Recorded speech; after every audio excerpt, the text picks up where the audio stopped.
Hello everybody, I'm Richard Stashy, and this is Tinkered Up Tales, and I am back in the spider-infested basement. I think the last time you guys saw this basement was when we did the spider omelette.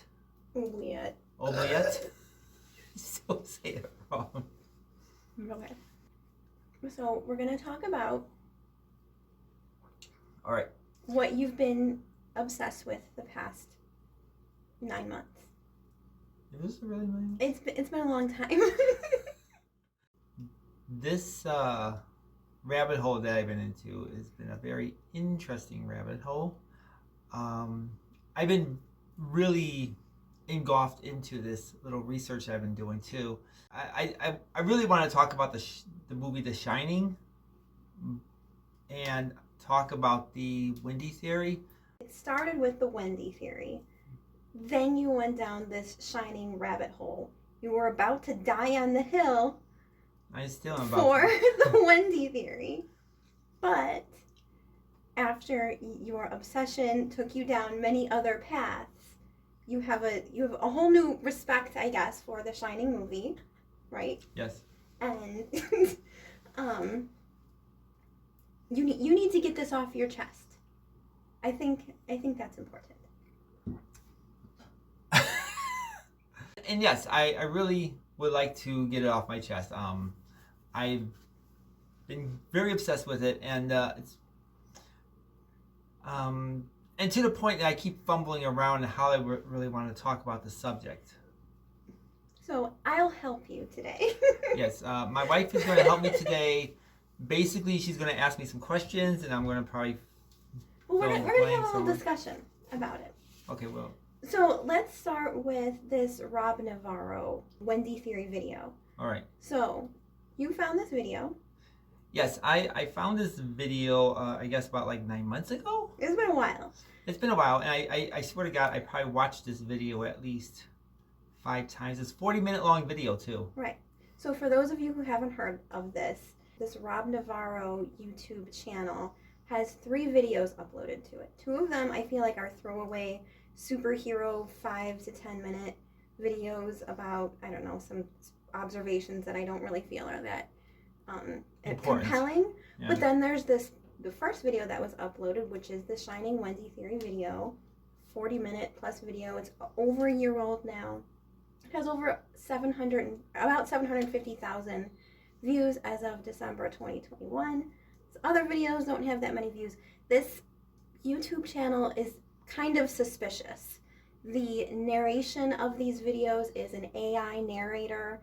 It's a good AI. It sounds like a person, but if you listen, you can tell this is not a actual human being speaking. It's an AI. So this channel is very suspicious. And it's got these 3 videos. Haven't been many uploads for the past few months, and just this one video has gotten very popular. Yeah, and part of my theory on the video is I feel that either this person that came up with this theory knew how unlikable it was and doesn't want to come out in the open about it, because I asked questions about it and I was basically kind of like tossed rotten tomatoes at me. Right. So Richard can't talk about this without falling into the rabbit hole again. So let me just give the shortest summary I possibly can about what the Wendy Theory is. All right. The Wendy Theory is basically, the Shining movie is not necessarily about Jack going mad. It's about Wendy going mad. She's kind of the villain. That's the Wendy Theory, is that Wendy is the psycho villain. She's the one who possibly hurt Danny. And people obviously don't like thinking of the movie that way, because she's always been the victim and we always feel very sorry for her. And, you know, even if you think of the actress, you know that she went through some emotional turmoil to film this movie. So it's kind of unpopular, I think, for that reason. Would you agree? Yes, I kind of agree. And it also, in order for you to really see that she's the bad guy, you have to really use your imagination with it, because the whole thing is like you can't really see it up front, but you can see it in the back. you can actually identify what's going on once you find out what the clues are. Right, and the Wendy Theory video does a great job of showing that, there are certain scenes that when it does this, when it's shown from behind her, it's her perspective. And there's been criticism of The Shining that there's so many continuity errors. In this scene, the lamps are there, and then the next time you look, the lamps are missing, or the light switch on the wall next to, the freezer or the storage room? Yeah, the storage room has a light switch that's missing, and then the office has a light switch that's missing. Right, and then it's there in the beginning of the movie, in a later scene it's missing. Like, light switches don't move. Lamps, you could argue that, someone moved it around, but light switches don't move. So there's a few other things, the color of the tricycle.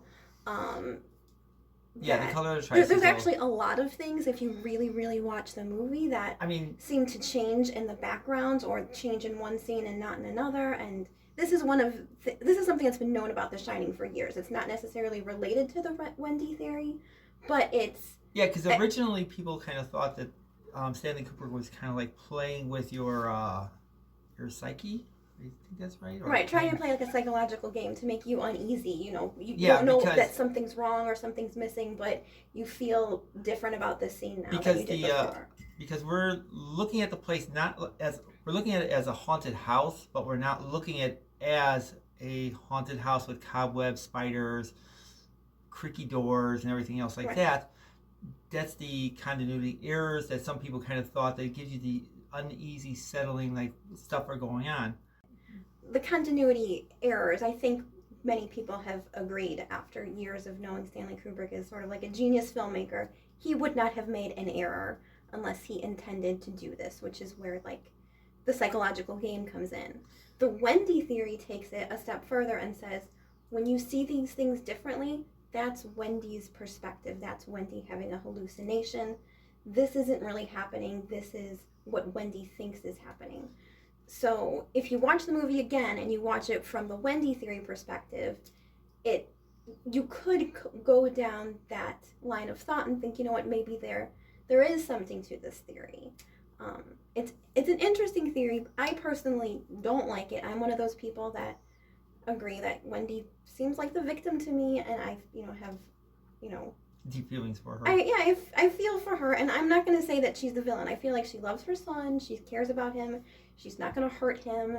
I like the whole haunted house theory, the basic baseline, don't look into it too much further perspective of the movie. But I also understand and agree that the movie was made to be interpreted differently, and for you to watch it and rewatch it under different interpretations and different perspectives.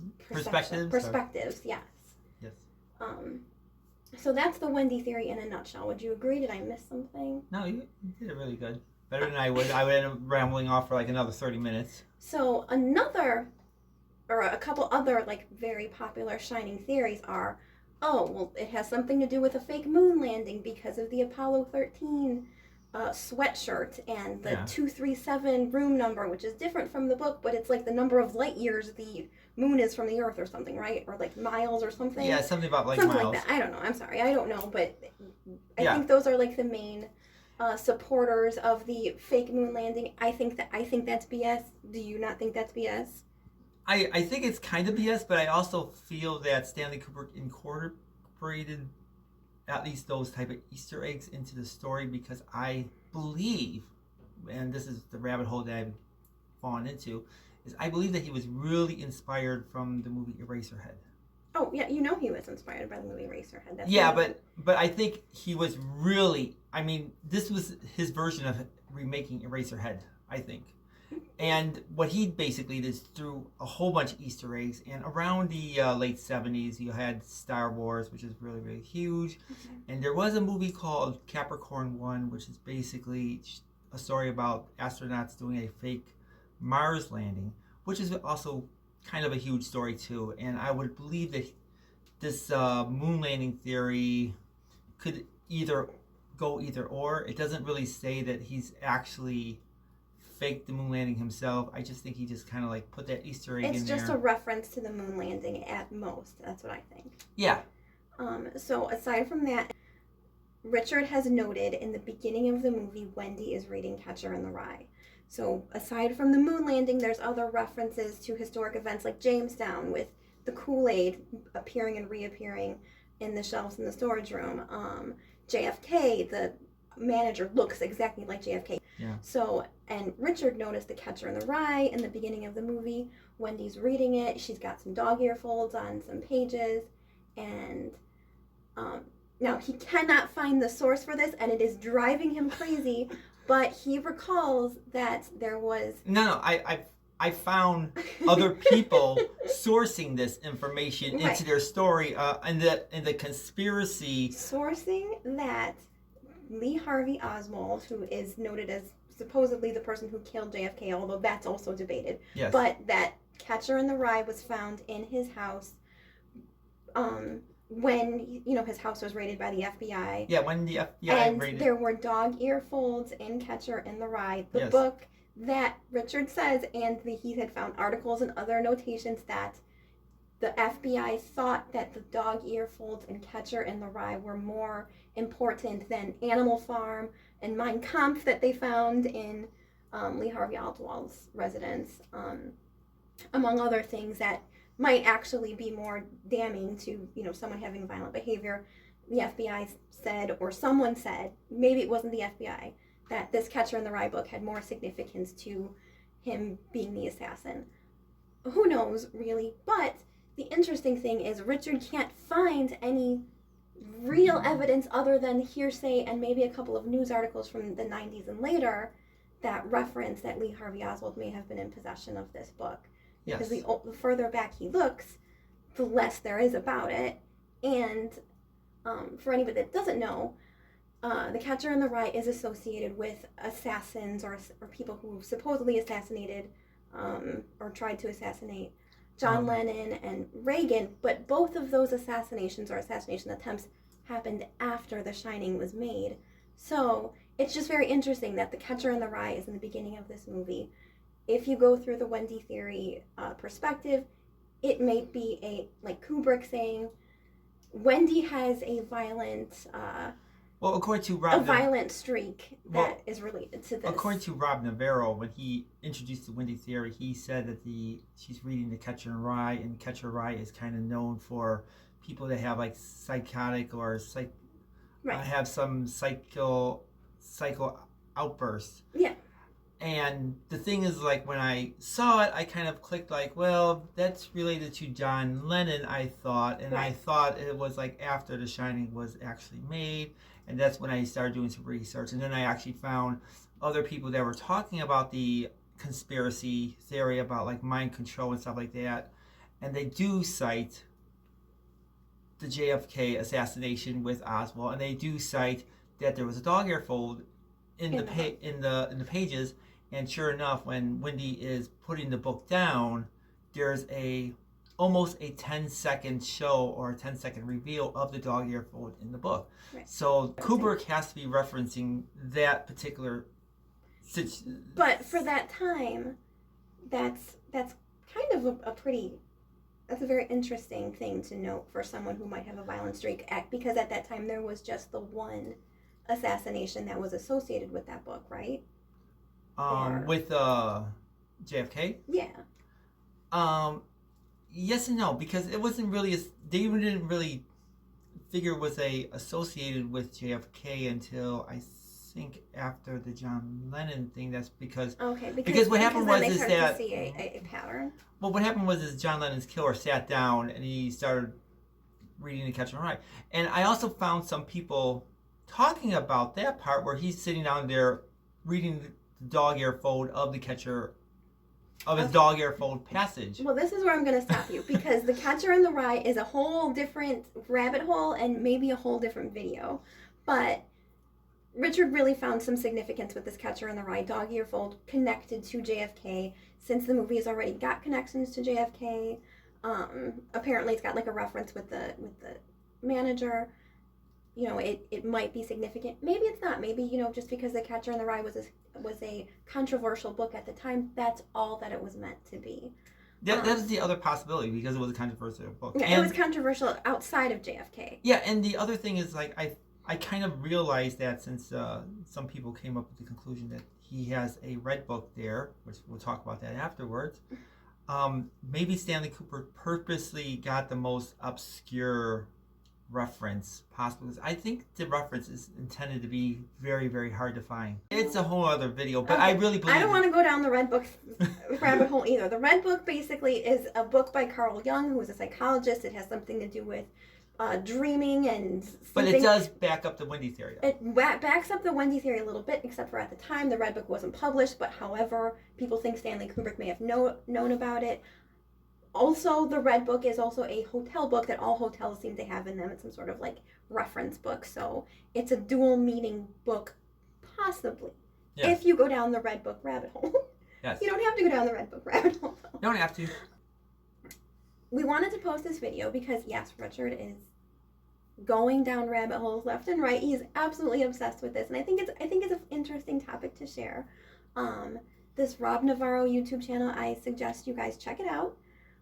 Check out that video. We'll put a link on it. It's very weird. It's very suspicious. I'm wondering if someone maybe more notable posted this video under this assumed channel. We know it's definitely not Rob Ager, because he recently, or Ager, I'm sorry, I don't know how to say his name. He recently posted a debunking the Wendy Theory video. Don't include his name. Why? Because he doesn't want us to be attached or associated. No, he doesn't. Yeah, Rob Ager doesn't want to be associated with Rob Navarro. He said it's definitely not his video. He's not associated with it. It's not his theory. He doesn't like the theory. He doesn't agree with the theory. He says it's garbage.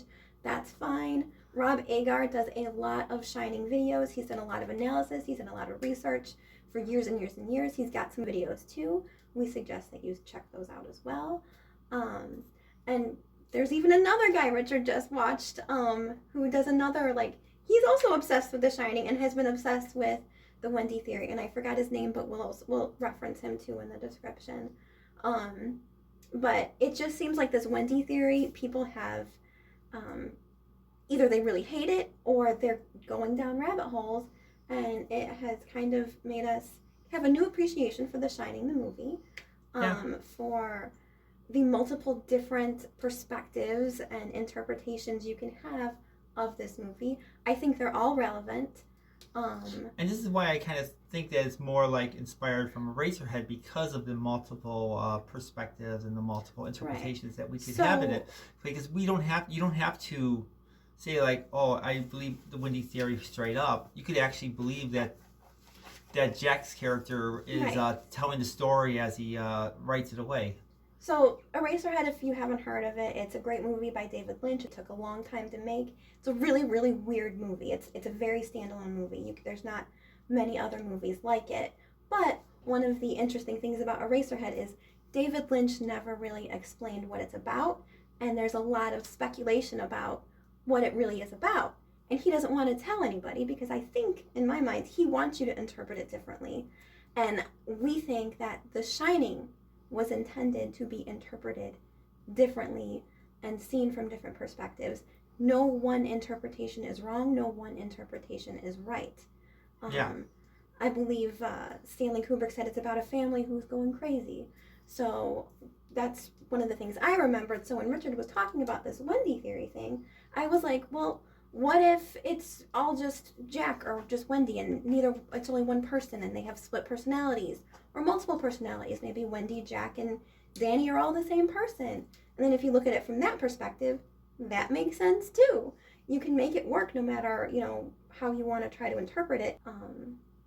So I think that's a great way to make a movie. I don't think that's something that people have talked about the movie. I think they're always trying to find the truth behind it, and I don't think there is a truth. I think Stanley Kubrick intended for there to be multiple meanings, and I think Richard had read or found that Stanley Kubrick asked or had everybody in The Shining actually watch Eraserhead. Yes. before the filming of the movie.